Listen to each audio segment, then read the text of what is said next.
Endi biz Tatar bitinde şunday millet, şunday halk. Biz bütün halkını, bütün kişini hürmet ederiz.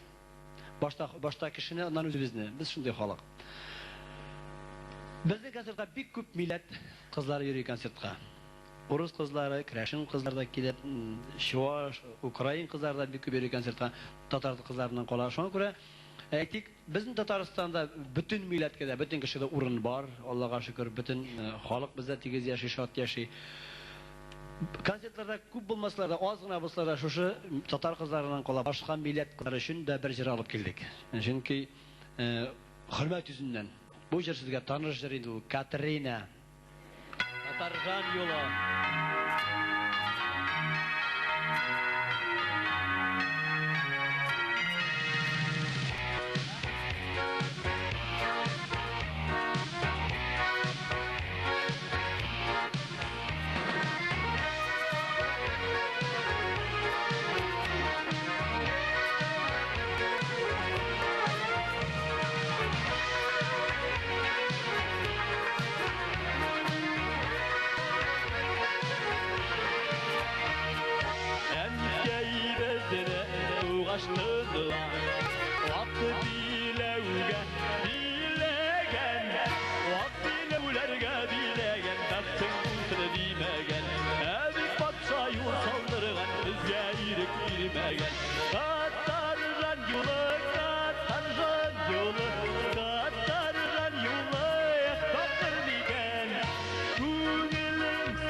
Ayaklarga kışasın dedi, kartozundan sırladım.